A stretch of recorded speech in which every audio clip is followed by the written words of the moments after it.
Because I will shoot my final Netflix special tonight.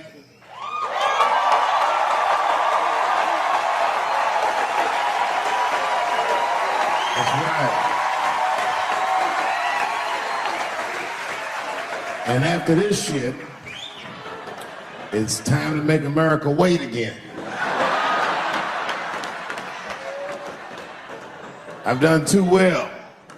You know, if you black in show business and do too well, it's scary, nigga. Like, you gotta get the fuck out of the casino while the getting's good, while you're still winning.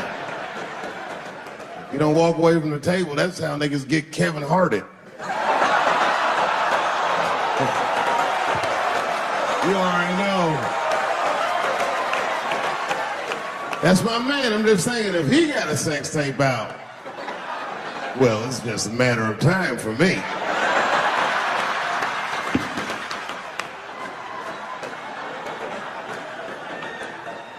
But you know why I be thinking sometimes I want to stop doing comedy?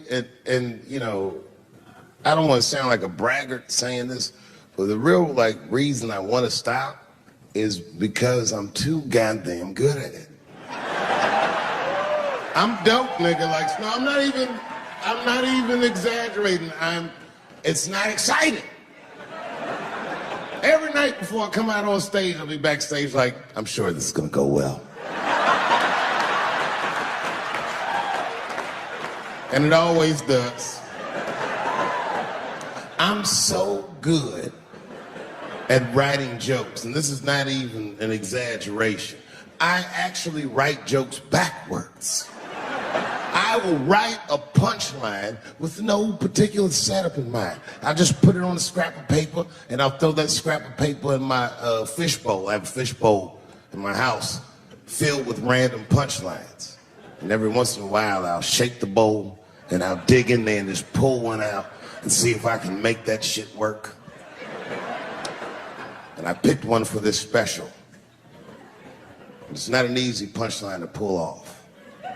Are you ready? Here it goes. The punchline is, so I kicked her in the pussy.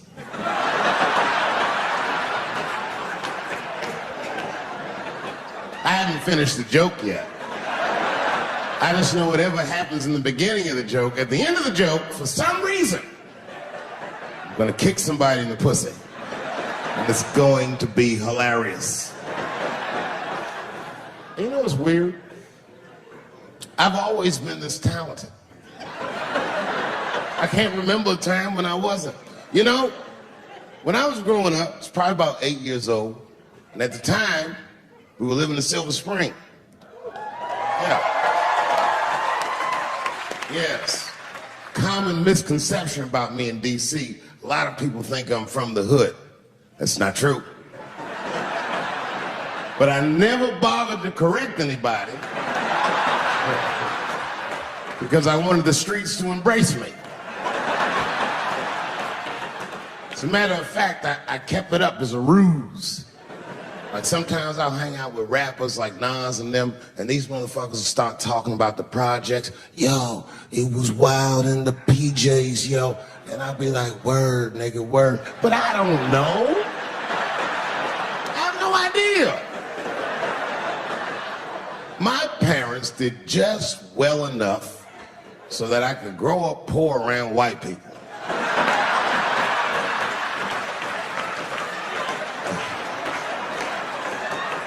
And to be honest, when Nas and them talk about the projects, nigga, I used to get jealous because it sounded fun. Everybody in the projects was poor, and that's fair. But if you were poor in Silver Spring, nigga, it felt like it was only happening to you. Nas does not know the pain of that first sleepover at a white friend's house. And you come back home on Sunday and just look at your parents like, y'all need to step your game up. Everything at Timmy's house works.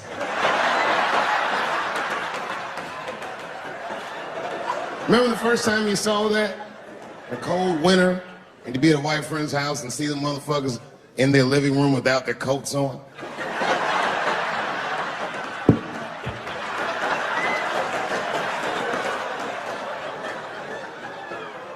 Timmy was one of my first white friends, like, in my life, man. Good dude, too. He moved to Silver Spring from Utah, of all places. I guess his family was affiliated with that Mormon church they got down there. And me and him used to hang out.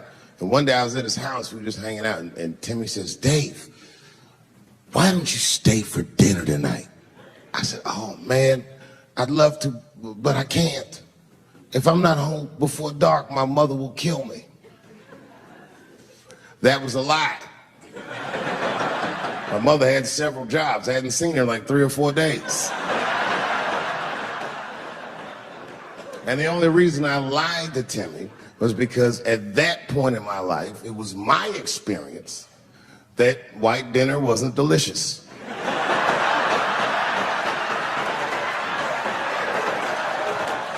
I'd rather go home and fry some bologna or some shit like that.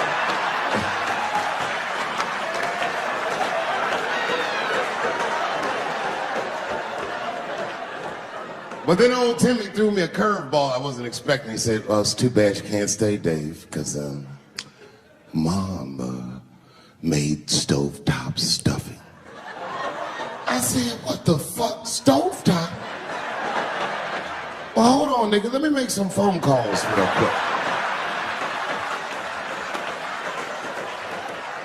I had seen that commercial so many times. I had dreamt of getting my hands on some of that stovetop stuffing. And finally, I met a motherfucker that actually had a box of stovetop in the house. I couldn't miss this opportunity, so I pretended to call my mother. And then I came back and I said, Timmy, you're not gonna believe this great news. Mom said I can stay. He said, fantastic. He said, why don't you come with me and we'll help set the table and then we can say the blessing. I had no interest in setting this motherfucker's table or saying these crazy ass Mormon prayers. I just wanted that goddamn stuffing. So I told Timmy, I said, you know what, I'd love to help, but let me go wash my hands first. My plan was simple. Wash my hands slowly, and by the time I'm done, the table will be set, the blessing will be said, and all that there will be left to do is eat. Went to the bathroom. I washed my hands very slowly. I must have been in there for about 10 minutes. And suddenly, one of his mothers came to the door.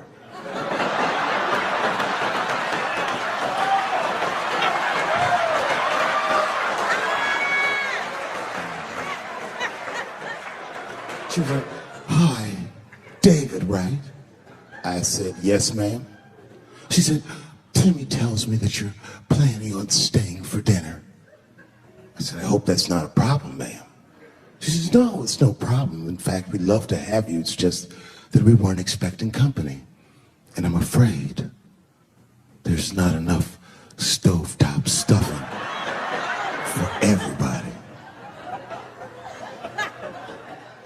So I kicked her in the pussy. Bam! Ladies and gentlemen, I told you I'm dope, nigga. I told you what I was gonna say and you still didn't see it coming. And that's why I make the big bucks.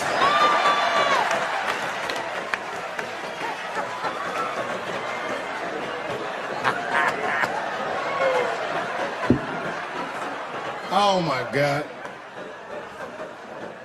But there's a more important reason that I would stop doing comedy right now. And this reason is the real reason that's been percolating, and it really is the crowd, not you. I'm talking about the crowd on the big stage. It's too hard to entertain a country whose ears are so brittle. Motherfuckers are so sensitive, the whole country is turned into bitch-ass niggas.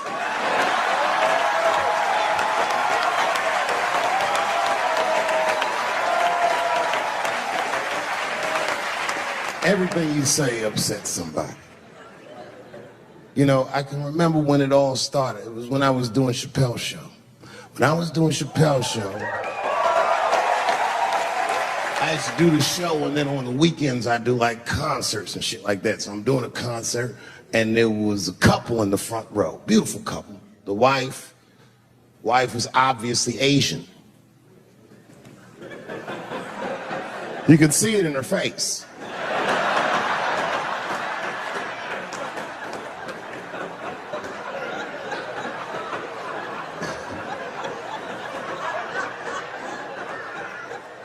The husband, this motherfucker was mysterious, to say the least. Couldn't quite pinpoint where he was from. Caramel-colored fella, very nice hair, but he could have been from anywhere. Bangladesh, Mexico. I can't guess with a nigga like this. All I knew for sure about this guy is that his wife was a bitch. I could see that in her face, too. No, he was laughing and having a good time, and she was scowling at me at a goddamn comedy show. I couldn't figure it out. And then I realized at some point that she was pregnant, and I was smoking on stage. I said, oh my God, that's probably why she's mad. So I started to put my cigarette out, but then she hit me with one of them fake non-smoker calls. So I just kept smoking. I thought to myself, bitch, that babe will be fine. Relax. And I tried to break the tension. I just asked her. That's all I said. I go, hey, where are you guys from anyway? And I could tell that she was on to me. She goes, very condescendingly, she says, I'm from California. If you're asking my ethnicity, I am Chinese. And her husband was just cool about the shit. He was like, I'm Mexican, bro. I said, well, I'm sorry if I offended you by asking, but you're a very beautiful couple. And miss, there's no question that you're gonna give birth to the hardest working baby this world has ever seen.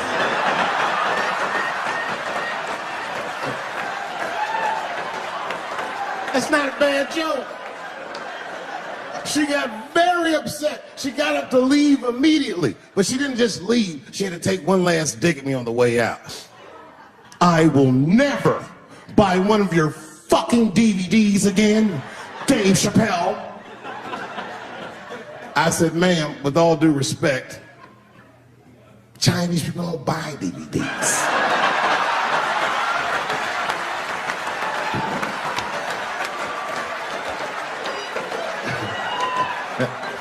And the crowd went crazy. We were all laughing, having a good time. I didn't even think anything of it.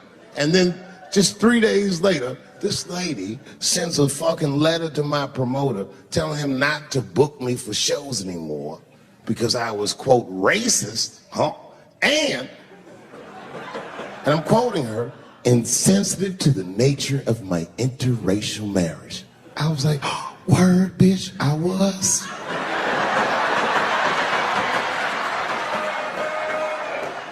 If she had just done a little bit of research, she would know that I myself am in an interracial marriage. That's right. In fact, my wife is Asian too. Surprise, bitch, I'll see you on Thanksgiving.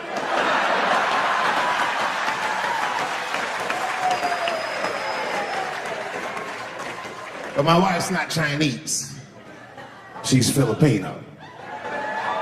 That's right. And our kids are Puerto Rican somehow, so there you go.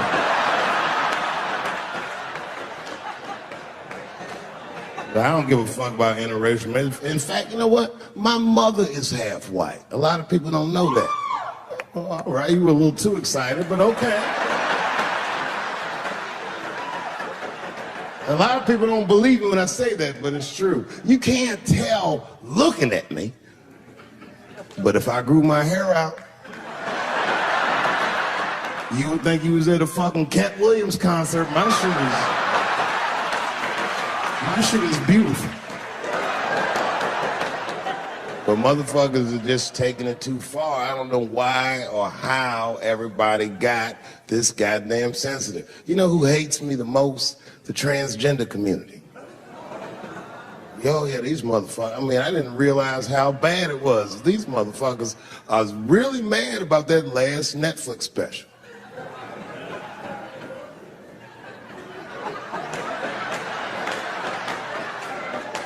It's tough, man. I don't know what to do about it because I like them.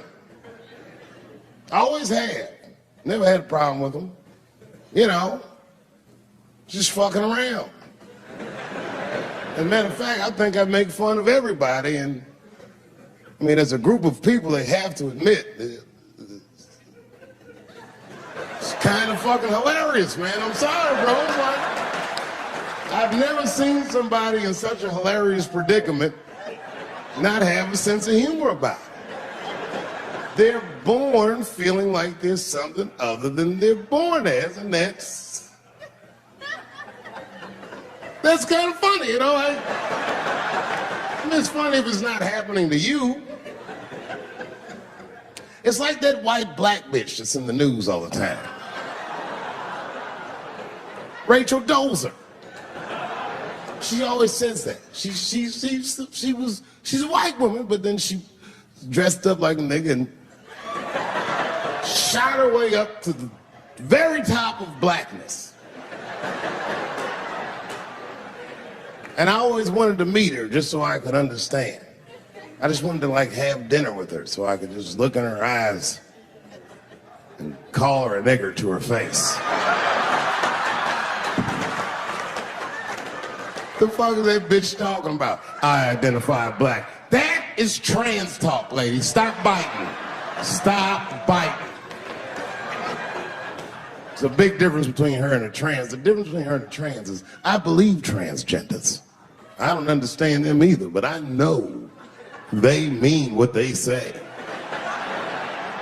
Them niggas cut their dicks off. That's all the proof I need. I've never seen somebody just throw their dick away. Don't need it.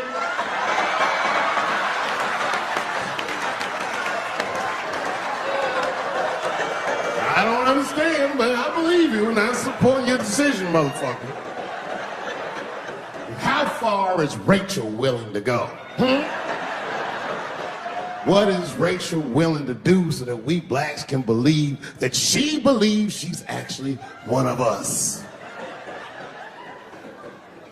Bitch, are you willing to put a lien on your house so that you can invest in a mixtape that probably won't work out?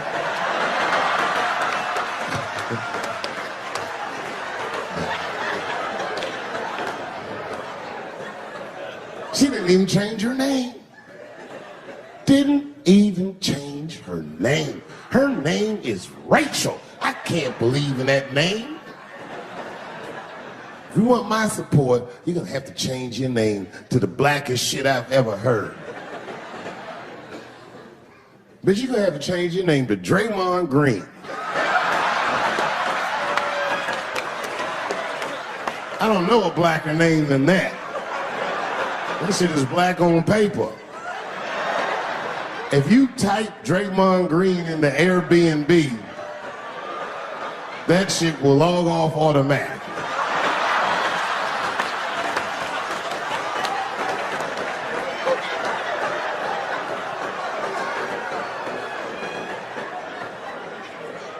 And people get mad, bro. People get mad about everything I say. I was doing a show. I was in Portland, Oregon. And I was checked in a hotel under the name Charles Edward Cheese.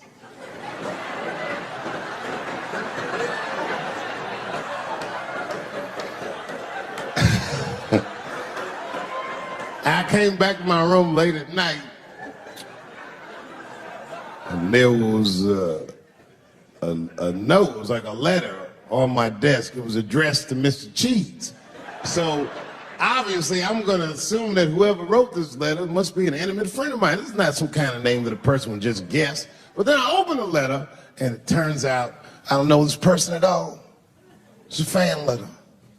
You know, I'm not even used to the idea that I have fans, but I'm grateful for it.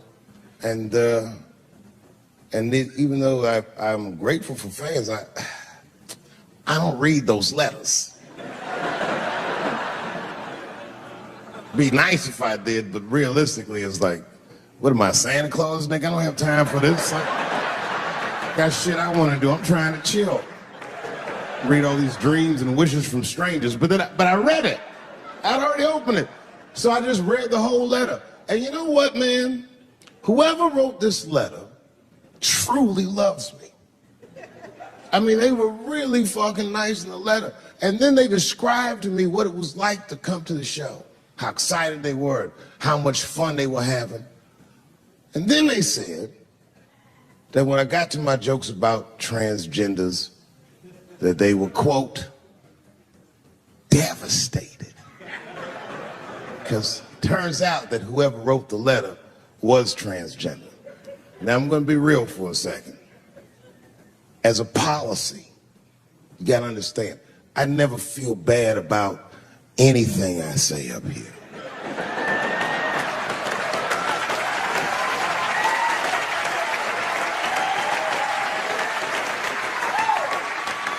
And I would never admit this to you if I hadn't locked your phones up.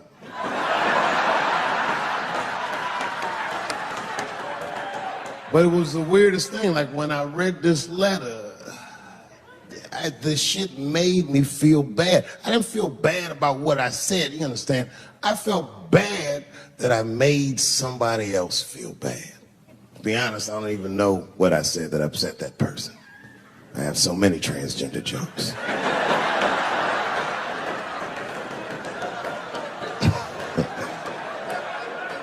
But I feel like it was probably this joke I'm about to tell you right now. And it's not even that bad of a joke. It's a true joke. I mean, it's not true, but I had read in the paper that Caitlyn Jenner was contemplating posing nude in an upcoming issue of Sports Illustrated. And I know it's not politically correct to say these things, so I just figured, fuck it, I'll say it for everybody else. Yuck.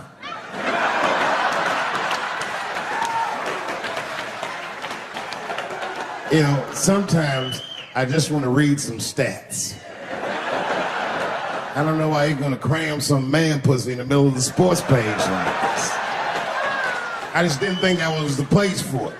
But I wasn't saying anything like Caitlyn Jenner's a bad person. I'm not mad at her for doing it. I'm not even mad at Sports Illustrated. If I'm mad at somebody, I'm probably just mad at myself.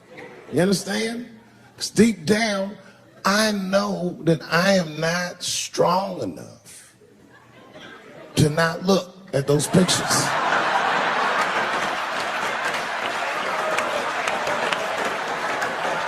And I don't think I'm ready to see what she's trying to show me. So Caitlyn, goddamn, if you go through with this thing,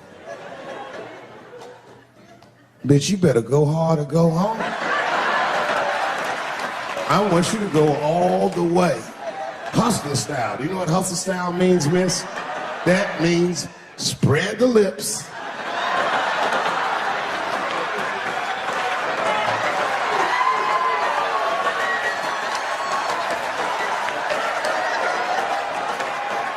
I hope she spreads her lips and there's an itty bitty dick inside. Ah! The show is behind the curtains.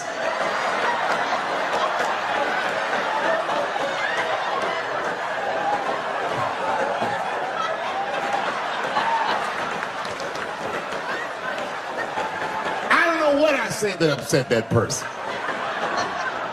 But I'm going to tell you something. When I read that letter, in the moments after I read it, I did something that many black men in America do not have the time or the money to do. I thought about how I felt.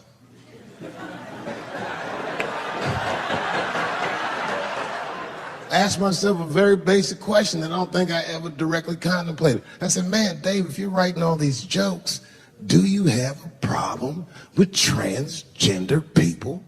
And the answer is absolutely not. The fuck do you guys think I am? I don't understand all the choices that people make.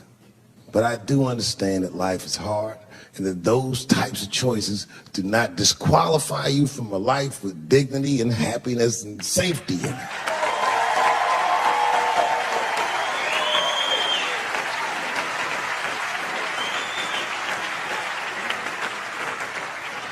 But if I'm honest,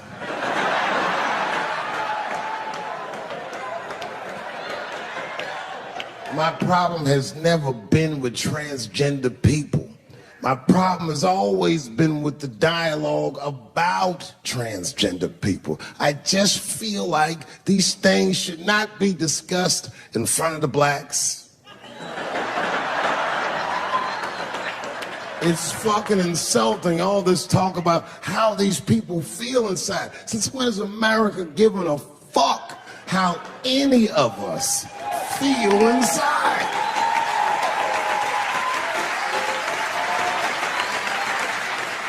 And I cannot shake this awful suspicion that the only reason everybody is talking about transgenders is because white men want to do it. That's right. I just said that.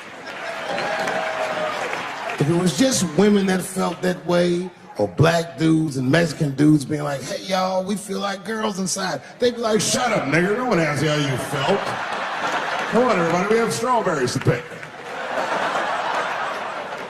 It reeks of white privilege.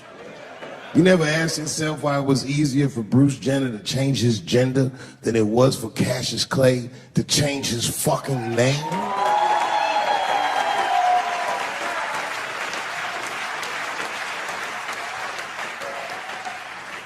And if I were to be brutally honest, the only reason I ever been mad at the transgender community is because I was at a club in LA and danced with one of these niggas for 6 songs straight. I had no idea. And then the lights came up and I saw them knuckles. I said, oh no! And everybody was laughing at me. Ah, world star. I said, why didn't you say anything? Then I heard that sultry voice. I didn't say anything, Dave Chappelle, because I was having a wonderful time. And I wasn't sure how you'd feel about it. I said, you knew how I'd feel. And she said, I'm going home. I don't want any trouble from you. I said, home, it's only 2 songs left. I mean, we might as well finish the night.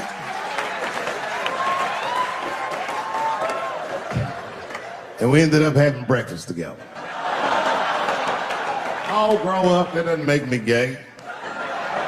I just titty fucked her. His titties are as real as any titties in their life. It's 2 o'clock in the morning. I was just borrowing a little friction from a stranger. Whoops!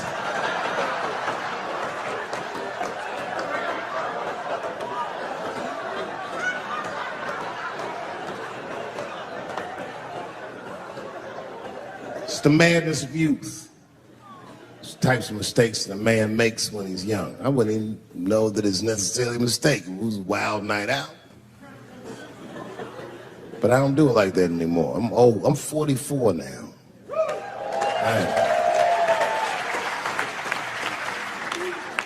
It's the first time in my life I've ever started to physically feel my age. It's tough, man. You know how I know I'm getting old? This is embarrassing, but I was in my hotel room. I'm not gonna lie, I was jerking off, and I was really sweating it out. And this is when I knew I was old. I just gave up in the middle, like nothing even happened.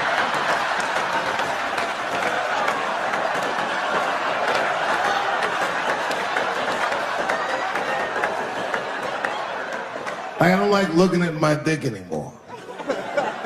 My dick looks distinguished. It's old, an old looking dick. It's got salt and pepper hair all around it. My dick looks like Morgan Freeman in the 90s. Without the dots. My dick narrates. Dave pulled me out and started jerking me around and jerking me around. But not with the same vigor as when he was young. He and I both knew nothing was coming out.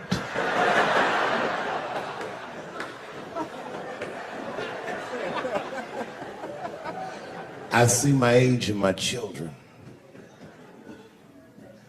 I came home from the road, this is not long ago. I've been gone for, if you can picture, I was gone for weeks and weeks. And when I came back, nobody was home.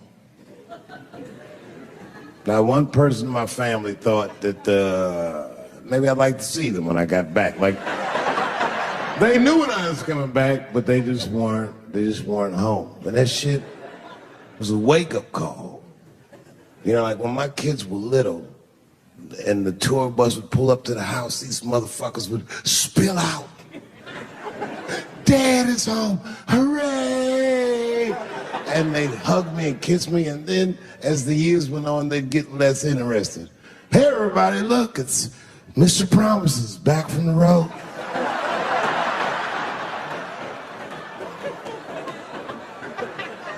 But empty house, that's some cold shit. And I went into my oldest son's room. I was like, hello, hello. He was gone. And I'd never done this to him before, but for some reason I just did it. I just looked through his shit. Just to see who this motherfucker was becoming. And I found these notebooks and I started going through the notebooks and there was all this wonderful poetry in them. Written in his handwriting. I didn't even know this nigga wrote poems. And then I looked through his drawers and I opened up his middle drawer and I found his rolling paper. And I looked down at them papers like, oh, that's where that poetry's coming from.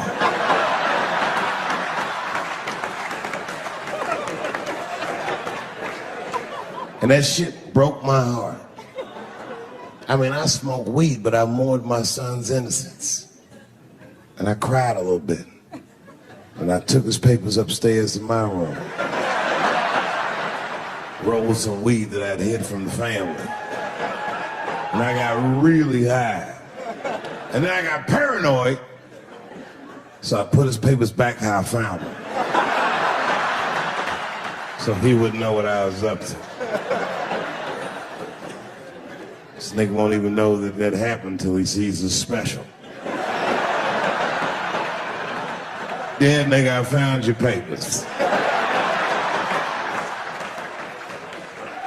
He's a cold motherfucker. Let me tell you, this kid is only 16 years old. Listen to what he did to me.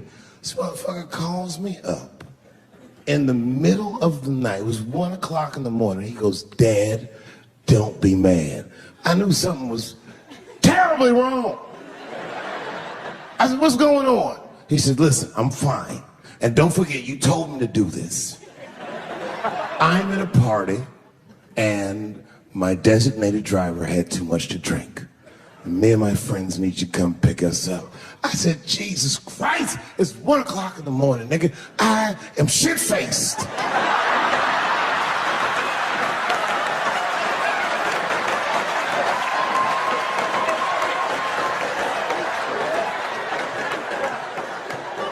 But I figured, fuck, it's better me than some kid.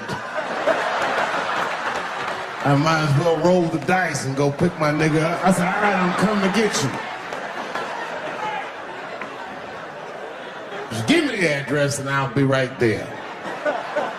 And then he gave me the address and I was shocked. I said, son, you are not gonna believe this, but I'm at the same party, nigga.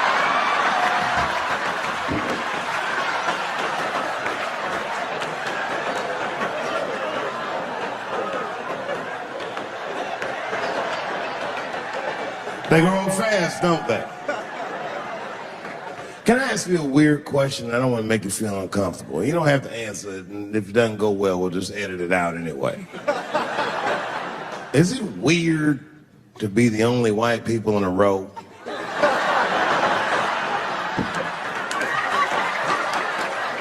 Is it weird? I mean, to be honest, does it feel strange? Are you worried at all? Give me your money, motherfucker. I'm fine. This guy got ice in his veins. He didn't even buckle. You know, like many black men my age, the first time I voted was 8 years ago.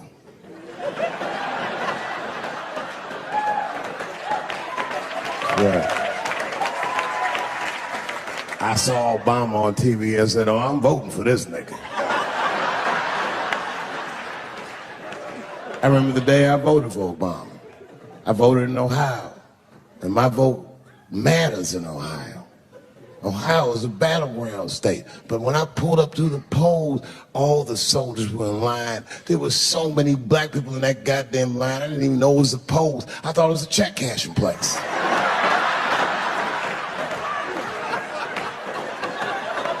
And we were hugging each other, and old people were singing hymns and spirituals and shit.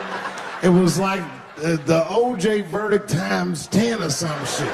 I've never seen black people that happy. 8 years later, I'm pulling up to the polls again. This time I'm driving a brand new Porsche because the Obama years were very good to me.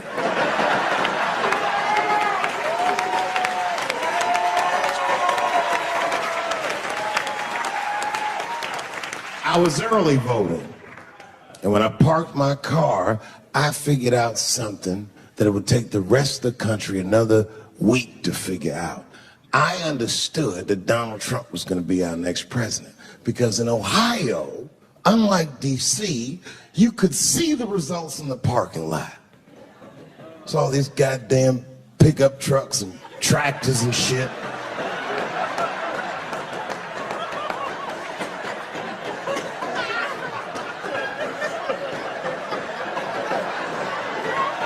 And then I walked up and I saw a long, long line of dusty white people.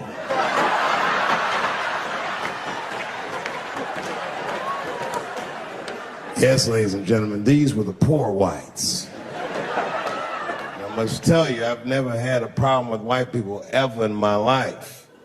But full disclosure, the poor whites are my least favorites. We've gotten a lot of trouble out of them. And I've never seen so many of them up close. I looked them right in their coal-smeared faces. And to my surprise, you know what I didn't see? I didn't see one deplorable face in that group. I saw some angry faces and some determined faces, but they felt like decent folk. No, they did. In fact, I'm not even lying, and I did sound fucked up, but I felt sorry for them. I know the game now. I know that rich white people call poor white people trash. And the only reason I know that is because I made so much money last year, the rich whites told me they say it at a cocktail party.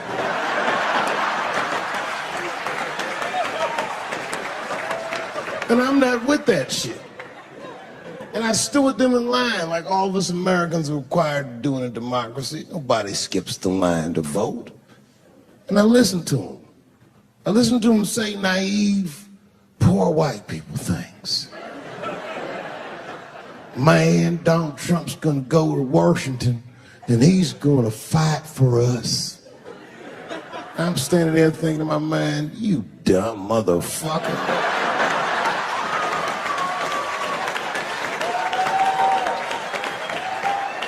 You are poor. He's fighting for me.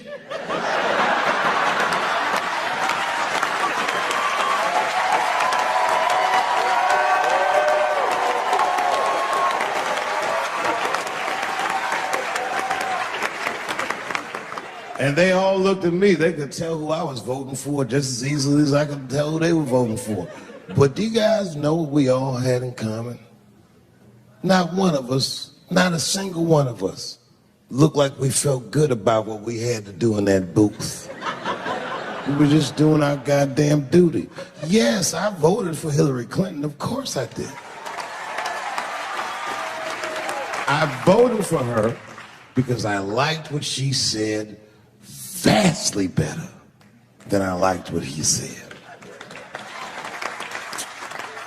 But to be honest with you, at that point, that shit was like watching Darth Vader do the I Have a Dream speech. That bitch is mean as hell. She had already Karate Kid swept Bernie Sanders' legs from underneath him. Boy, it was hard voting for that shit. But it was the lesser of the evils. I know you were a Clinton supporter, Miss. I am sorry to say like that. It didn't feel bad voting for her, but it didn't feel as good as it should have. She was gonna be our first woman president. They were gonna make coins out of this bitch.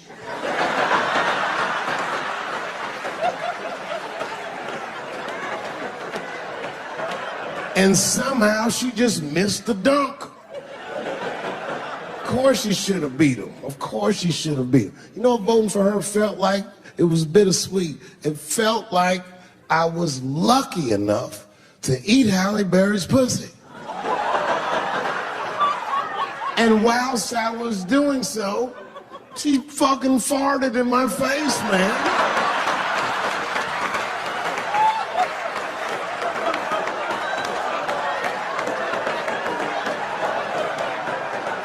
Now you understand, I'd still do it.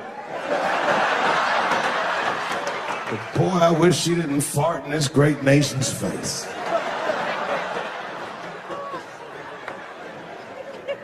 I voted that day, and then that same day I flew to New York City. I had work. That night I was in a comedy club in New York, and I said to an audience almost exactly what I just said to you. And I didn't know that there was a journalist in the room. And this journalist wrote an article. The headline of the article said, Dave Chappelle is an avid Donald Trump supporter. Yeah, I had no idea the paper said that. And you know how I found out? My wife called me from Ohio the next morning in a goddamn panic. David, what the fuck is going on in New York? I said, I'm being good, but what have you heard?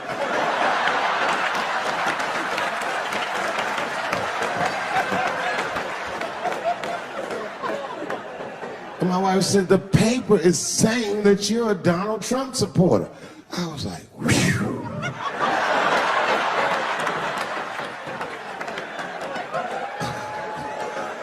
I said, don't worry about that shit, baby. Nobody in their right mind would believe that. And she said, no, David, people believe it. And then she started reading the comments to me. Oh, they were terrible. All these black people call me all kinds of Uncle Toms and shit. I should tell you, buddy, this is a very serious allegation from one black to another. I was incensed. Uncle Tom? How am I Uncle Tom, nigga? You the one that reads the Observer? Anyway, all this shit goes down, and Saturday night rolls around, and now Trump is the president, and I'm hosting Saturday Night Live.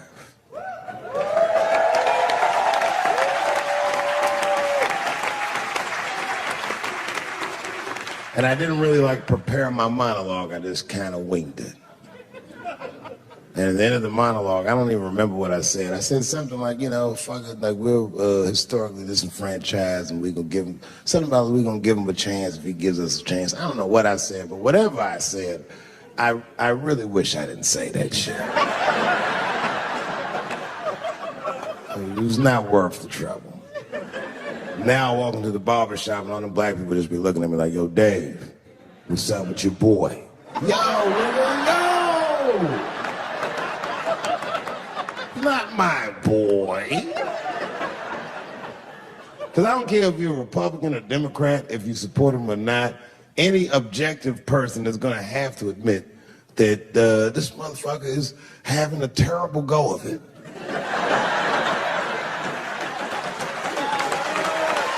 It really is. We've had presidents before that have done bad jobs, but this shit is worse than a bad job. It's scary to watch.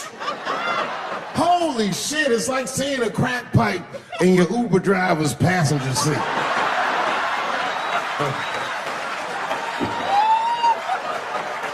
The fuck is wrong with this guy?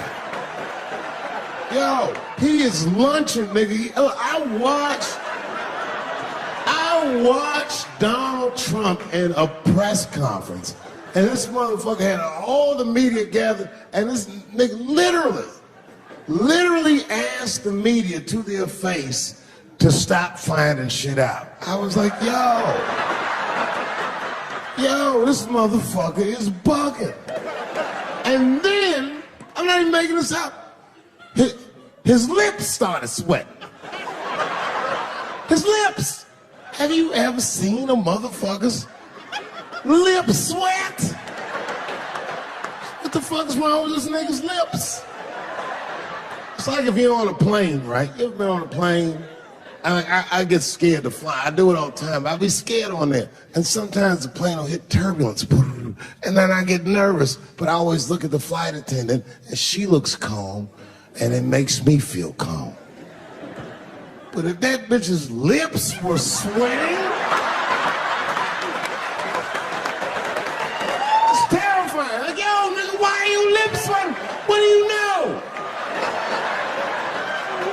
And then, I'm not even making this shit up. This motherfucker grabbed the podium, he goes, you don't know how scary the things I read in my briefings are. And I was like, holy shit, man, you ain't supposed to tell us that, bro.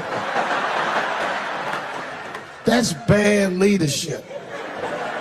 Even as a parent, you think I'm gonna sit my kids down? Hey, little man, come here real quick. I want to holler at you for a second.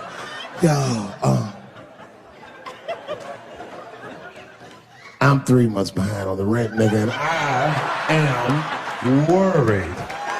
Very worried. Gonna go to school and have a productive day, nigga. I was just thinking out loud, getting some shit off my chest. Like, what the fuck are you doing, bro? This is bad, man.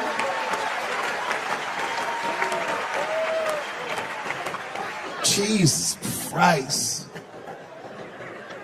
All this motherfucker's ideas sound like high people ideas. Like, he doesn't think these things through before he tells us. He just tells us what he's thinking as soon as it occurs to him. This shit sounds nuts. I'm gonna go to China, and I'm gonna get those jobs from China and bring them back here to America. For what, nigga? So iPhones can be $9,000? Leave that job in China where it belongs.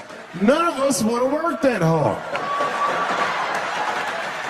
What the fuck is he thinking? I want to wear Nikes. I don't want to make them shits. What the fuck are you doing? Stop trying to give us Chinese jobs. I am going to bring back coal. Coal? I'm not even exaggerating. I have never in my life even seen a fucking lump of coal. I honestly don't even know what coal is for. If you're gonna have motherfuckers digging around in the dirt looking for shit, find me some truffles, nigga. That's what I'm about. And these truffle prices are getting out of control.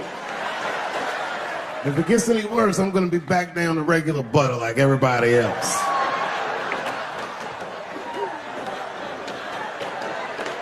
Terrible, terrible job. This motherfucker hit North Korea with rap battle threats. Fire and fury, like, yo! Yo, what are you doing?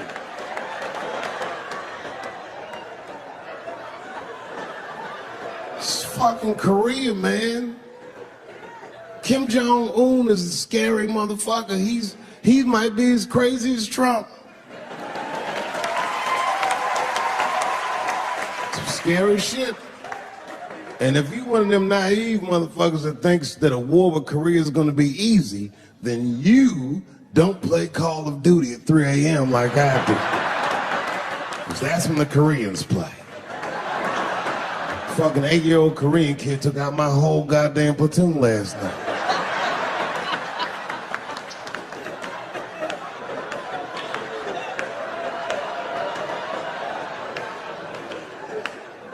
I've never seen somebody in an office so high with the most just basic fucking solutions. Like, you know, we should not let any more Muslims in the country till we can figure out what's going on. Did he just say, figure out what's going on?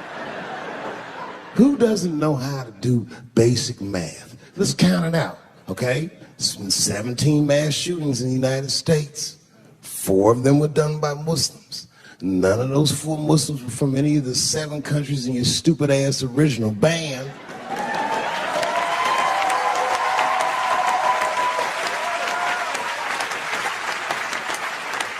And since he brought it up, the other 13 shootings were done by the Tiki Torch Whites. These are facts. And you don't see me trying to ban white people from the show to keep the rest of the audience safe.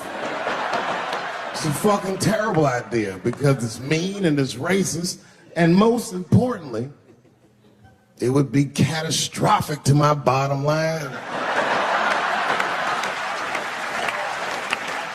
If there were no white people here tonight, I might leave this bitch with $1,800. This man needs to realize that we all need each other. And that's why we will never, ever be able to beat China. Because everybody in America is racist, and everybody in China is Chinese. This motherfucker called it all wrong. And don't believe the media either, because as all this shit is happening, the media is trying to make us believe that the extremities amongst us are the norms. We can disagree, that's fine. And most of us are keeping a cool head about this shit. You know what I mean? Americans generally respect one another's beliefs, even if they don't share those beliefs. I know I do. I respect everybody's beliefs except Amish people.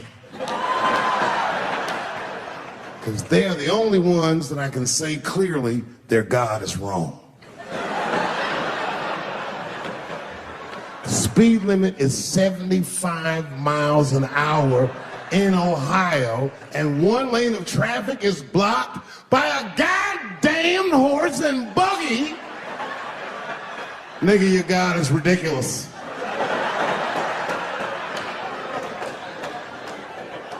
All the Amish people around my way know me too. Not from television, obviously. They know me from the streets.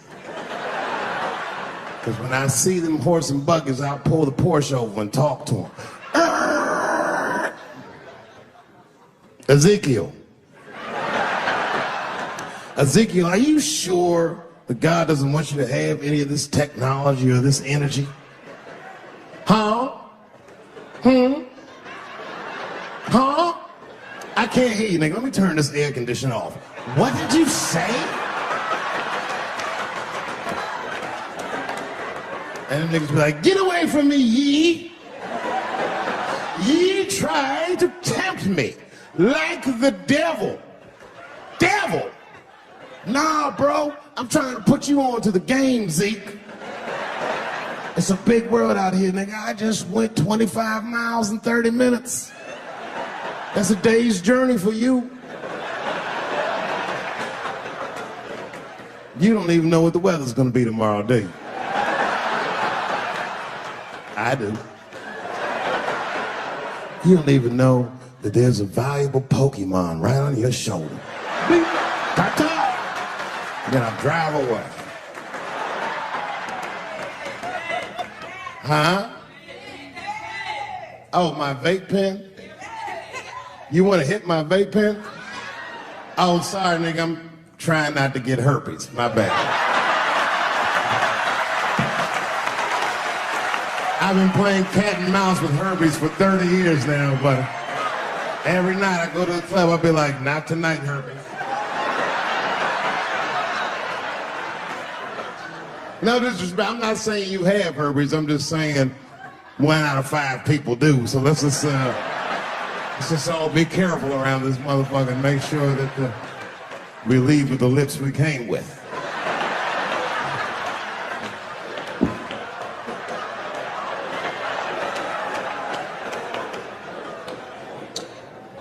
Sometimes I think that the media is hard on Trump. Because I'll see shit that they get on him about that doesn't seem bad to me. And they got on Trump about not staying in the White House enough. Who gives a fuck? This motherfucker was rich. Used to shit in the gold toilet. It's true. I don't know if you've ever been to the White House. It looks like a very nice place to work, but I wouldn't want to live in that Scooby-Doo ass house either. This is terrifying looking. Imagine you trying to jerk off in the crib and Abraham Lincoln's just looking at you like...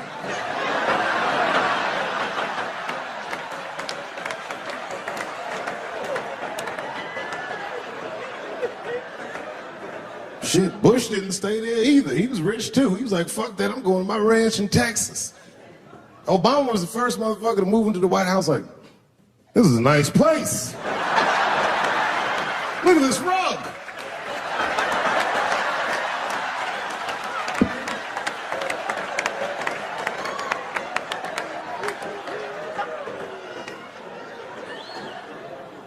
The media got on him about putting Jared Kushner in his cabinet, and I didn't think that that was the worst thing he'd done. I mean, it was still early, and I mean, it's not unprecedented. Kennedy had his brother as the attorney general, right? And this motherfucker's a Washington outsider. To be honest with you, I'd probably do the same thing.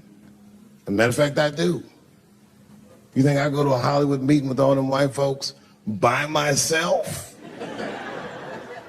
I bring my nigga Mac Mittens from the streets. I don't even know his real name. Everybody just calls him Mac Mittens. But I know he's not qualified to even listen to these meetings, but this motherfucker just makes me feel good. And all the white people look at me like, Dave, do you mind asking your friend Mac Mittens to excuse us so that we can talk business? And I say, fuck that. Anything you say to me, Mac Mittens can hear that shit. And he listened to the whole meeting. And when they done talking, I just look over at Mac Mittens, and if he gives me the signal, meow, meow, I'll sign the papers. It's a gut check. Well, how about this one? Remember when it was the day after the election, and the president of Taiwan called Donald Trump to congratulate him?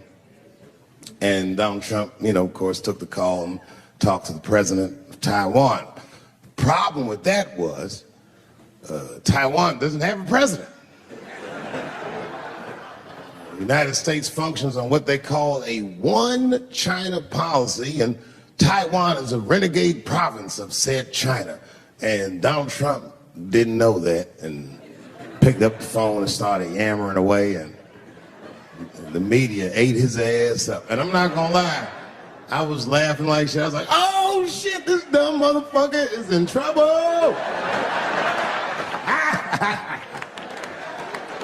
And then that night, I was in bed drifting off to sleep, and then I had to admit it to myself. I was like, I didn't know that shit either.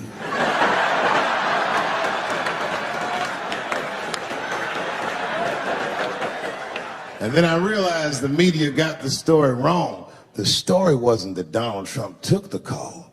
The biggest story is that nobody told Donald Trump not to take the call. That's terrifying. God damn, nigga, you don't have a Mac Mittens on your team? It wasn't like they were calling the White House, they were calling the switchboard at Trump Towers, and they were getting through. Anybody. Mr. President, there's a Ricky Ticky Tabby on the phone for you? Yes, put him through. Hello, Ricky Ticky. Good to talk to you. Mr. President, there's a John Jacob Jingleheimer Smith on the phone. His name is my name too. Put him through. Hello, John Jacob. Let's talk business.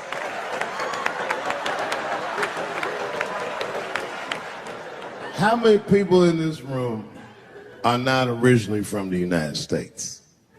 A round of applause. Where are you from, bro? You're right there. You're from Iraq? Ew.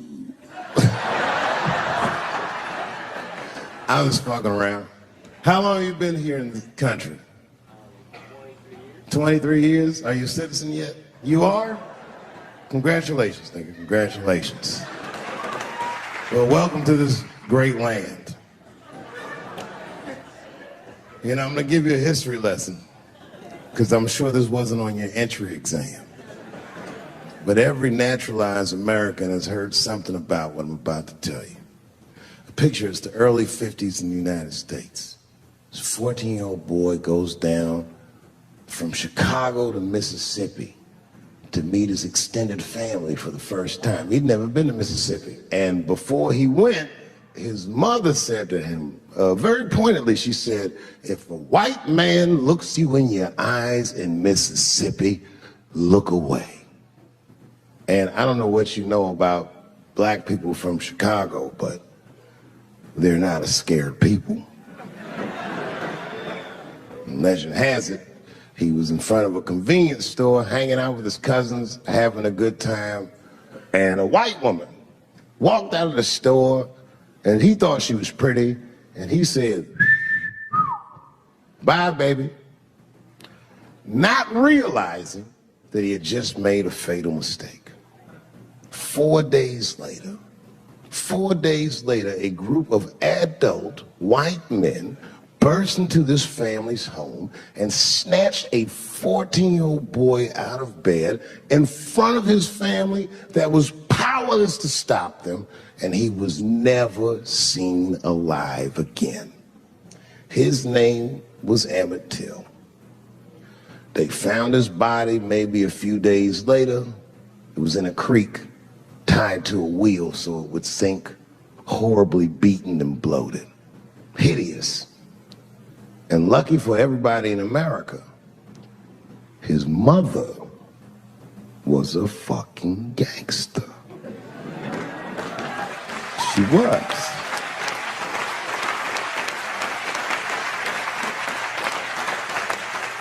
If you can imagine, in the very midst of a mother's worst nightmare, this woman had the foresight to think about everybody. She said, leave my son's casket open.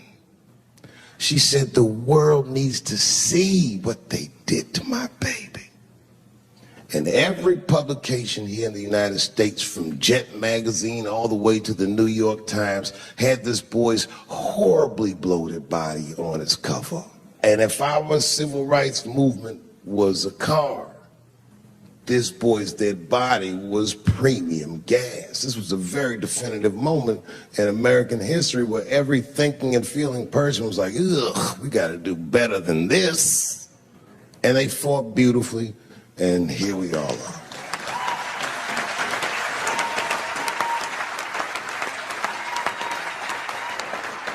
And the reason that I bring that up tonight and why it's relevant now is because less than a year ago, the woman that he allegedly whistled at admitted on her deathbed that she lied in her court testimony. And you can imagine when we read that shit, we was like, ooh, you lying ass bitch. I was furious. That was my initial reaction. And initial reactions that we all learned as we get older are often wrong or more often incomplete. They call this phenomenon standing too close to an elephant. The analogy being that if you stand too close to an elephant, you can't see the elephant. All you see is its penis-like skin. You gotta step back and give it a better look. And on stepping back and thinking about it for a few moments, I realized that it must have been very difficult for this woman to tell a truth that heinous about herself at any point in her life, even the very end. And I was grateful that she had the courage to tell it before she left this world, because it's an important truth and we needed to know. And I said to myself, well, thank you for telling the truth, you lying ass bitch.